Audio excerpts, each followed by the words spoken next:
당신 무거운 짐 우리 주께 맡기세.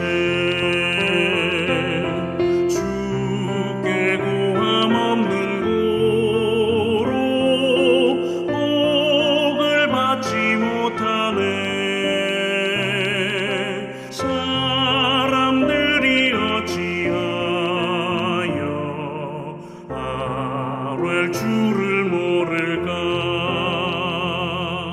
시험 걱정 모든 괴로움 없는 사람 누군가. 부질없이 나심 말고 기도드려 아뢰세. 이런 진실하신 친구 찾아볼 수 있을까. 우리 약함하시오니 어찌 아니하를까.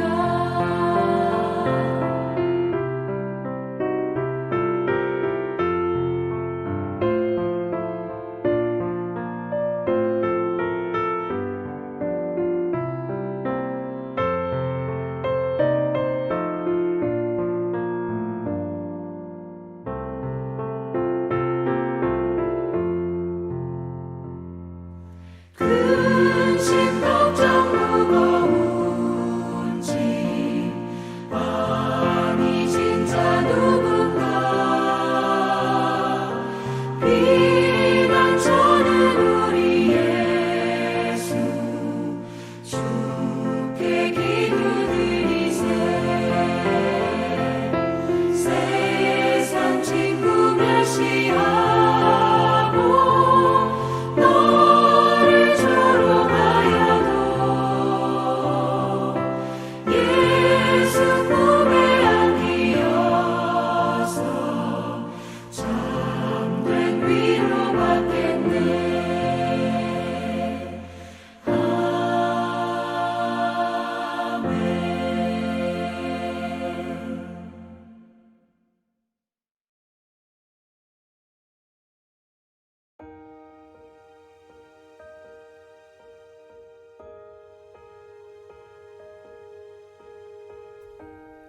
십자가에 못 박고 그 옷을 나눌세 누가 어느 것을 가질까 하여 제비를 뽑더라. 때가 제3시가 되어 십자가에 못 박으니라.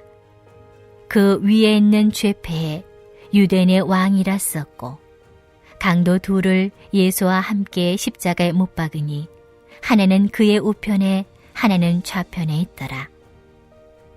지나가는 자들은 자기 머리를 흔들며 예수를 모욕하여 이르되 아 성전을 헐고 사흘에 짓는다는 자여 내가 너를 구원하여 십자가에서 내려오라 하고 그와 같이 대제사장들도 서기관들과 함께 희롱하며 서로 말하되 그가 남은 구원하였으되 자기는 구원할 수 없도다. 이스라엘의 왕 그리스도가 지금 십자가에서 내려와 우리가 보고 믿게 할지어다 하며 함께 십자가에 못 박힌 자들도 예수를 욕하더라. 오늘은 죄짐 맡은 우리 구주라는 제목으로 마가복음 15장 말씀을 나누겠습니다. 주신 말씀을 통해 하나님의 은혜를 깨닫는 귀한 시간 되길 소망합니다. 사람이 살아가면서 견딜 수 없는 것들이 몇 가지 있습니다. 많은 것들이 있겠지만 그중 하나는 바로 명예훼손입니다. 명예훼손이란 공공연하게 다른 사람의 사회적 평가를 떨어뜨리는 사실이나 허위 사실을 지적하는 일이라고 사전에는 정의되어 있습니다. 쉽게 말해 그것이 사실이든 사실이 아니든 어떤 사람의 사회적 평가를 떨어뜨리는 것은 명예훼손이라는 것입니다. 어떤 사람이 여러분에 대해 거짓된 정보를 가지고 명예훼손을 한다고 생각해 보십시오. 우리는 이에 대해 쉽게 참기 어려울 것입니다. 당장 허위 사실을 유포한 사람을 찾아 법적인 조치를 취할지도 모릅니다. 그 이유는 억울한 해코지를 당했기 때문입니다. 또 다른 사람들에게 명예롭지 않은 사람으로 낙인될 것을 두려워하기 때문입니다. 그런데 우리 예수님은 이렇게 억울한 일을 겪으시고도 별다른 대응을 하지 않으셨습니다. 예수님은 왜 그렇게 하셨을까요? 오늘 본문은 예수님의 십자가 죽음이 임박한 때였습니다. 예수님의 옷을 제비 뽑아 나누어 가진 사람들은 예수님을 처형한 병사들이었을 것입니다. 그들의 행동은 내 겉옷을 나누며 속옷을 제비 뽑나이다 라는 시편 22편 18절의 성취라고 볼 수 있습니다. 이를 통해 예수님의 십자가 고난은 시편 22편이 말하는 의로운 사람의 고난임을 나타내고 있습니다. 이어서 예수님이 못 박히신 때는 제3시였습니다. 우리 시간으로는 오전 9시에 해당하는 시간입니다. 사실 공개적인 장소에서 예수님을 처형하는 것은 어려운 일이었을 것입니다. 그 이유는 예수님을 따르는 무리들이 상당히 많았기 때문입니다. 그래서 예수님을 제거하려는 대제사장은 무리가 없는 야심한 시간을 이용하였습니다. 그는 한밤중에 예수님을 체포해 밤중에 신문하고 새벽에 재판하였습니다. 그리고 속전속결로 예수님을 처형해 버린 것입니다. 이러한 과정으로 인해 예수님을 지지하는 많은 무리는 예수님이 십자가에 매달린 후에야 이러한 사실을 알게 되었을 것입니다.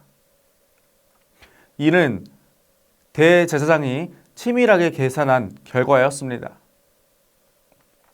십자가 위에 부착된 이 죄패에는 유대인들의 왕이라는 죄목이 쓰여 있었습니다. 이것이 예수님을 로마 법정에 기소한 유대인 공회의 죄목이었습니다. 그런데 사실 공회는 예수님을 유대인들의 왕이라고 믿지 않았습니다.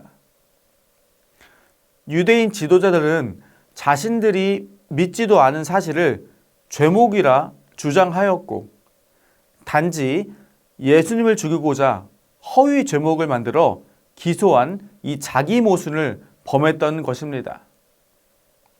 그들은 그리스도가 유대인들의 왕이며 로마 제국을 물리치고 이스라엘 나라를 재건할 존재라고 주장했습니다. 유대인 공회의 지도자들은 예수님이 무장 폭동을 일으킨 적이 없음을 알고 있었습니다. 그러나 그들은 예수님으로 인해 반로마 무장 폭동이 발생할 수 있다고 재판관을 설득했던 것입니다. 십자가에 매달아 죽이는 사형 방식은 죄인을 가장 비참하게 죽이는 방식입니다. 이러한 끔찍한 사형 방식이 로마 제국에서는 공공질서 유지를 위해 일상적으로 사용되었습니다. 이러한 로마법에 따라 사형에 처하는 죄목에는 이 도둑질이나 강도 같은 가벼운 항목들은 포함되지 않았습니다. 그러므로 예수님과 함께 십자가형을 당한 자들을 단순 강도들이라고 볼 수는 없는 것입니다.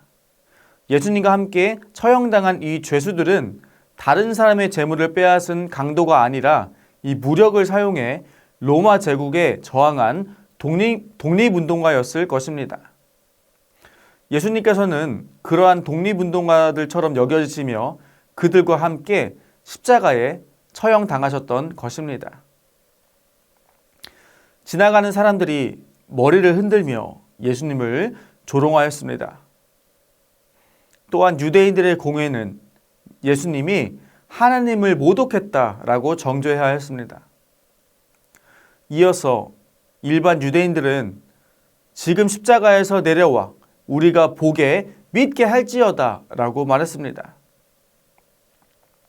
자기 자신도 구원하지 못하는 자가 어찌 유대인들의 왕이 되며 구원자가 될 수 있냐고 따지며 소리치는 것입니다. 이러한 것들이 오늘 본문에서 나타난 예수님께서 당한 명예훼손과 수치인 것입니다. 예수님은 로마 제국에 대항해 무장투쟁을 하신 적이 없었습니다. 그런데 예수님은 그런 일을 행한 적이 없음에도 불구하고 그런 일을 행하는 사람들의 지도자로 간주되어 십자가형을 당하신 것입니다. 예수님은 왜 명예훼손, 허위사실에 대항하지 않으셨을까요? 예수님은 하나님의 말씀의 성취를 위해 모든 고난을 참으셨던 것입니다. 이사야 53장 12절에 예수님의 고난에 대해서 예언한 말씀이 있습니다. 그가 자기 영혼을 버려 사망에 이르게 하며 범죄자 중 하나로 헤아림을 받았음이니라. 아멘. 예수님은 하나님의 종의 사명을 감당하기 위해서 억울하지만 사실과 다르지만 이사야 말씀에 따라 예언의 성취를 이루신 것입니다. 하나님의 종의 사명은 많은 사람의 죄를 대속하기 위해 대신 당하는 죽음의 형벌이었습니다. 예수님은 자신의 죄도 아닌데 인간들을 대신해서 죽으셔야 했습니다. 예수님은 그가 했던 행위와는 무관하게 무장투쟁을 한 세력의 우두머리로 오해를 받아 유대인들의 왕이라는 죄패를 받으셔야 했습니다. 모든 명예가 실추되고 수치를 당하는 억울한 상황에서 예수님은 오직 하나님의 말씀의 성취만을 생각하셨던 것입니다. 그리하여 예수님은 하나님의 말씀이 성취되게 하셨고 예수님의 희생과 사랑으로 인해 진리의 빛이 온 세상에 비치게 되었습니다. 우리가 그리스도인으로 살아가다 보면 억울한 일, 수치를 당하는 일, 명예가 훼손되는 일들을 만나게 될 것입니다. 이런 일을 겪을 때 우리는 어떻게 해야 할까요? 물론 오해를 풀기 위해 사실을 알리는 것도 중요합니다.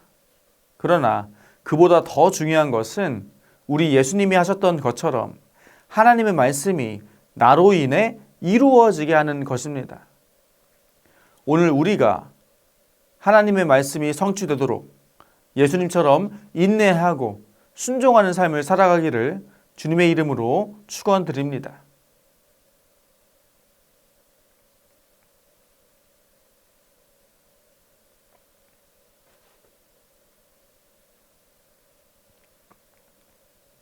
우리 함께 이 시간 기도하기 원합니다. 첫째로 죄짐 맡은 우리 구주 예수님의 대속에 감사하며 그 은혜와 사랑을 이웃과 나누는 하루 보내도록 기도하시겠습니다. 둘째로 해외 선교사님들과 농촌교회, 개척교회 목사님들의 영육 간의 강건함을 위해서 오늘 하루 기도하시겠습니다. 마지막으로 다음 세대를 위한 새 성전 건축이 주님의 인도하심을 따라 순적하게 이루어지도록 함께 마음을 모아 이 시간 기도하시겠습니다.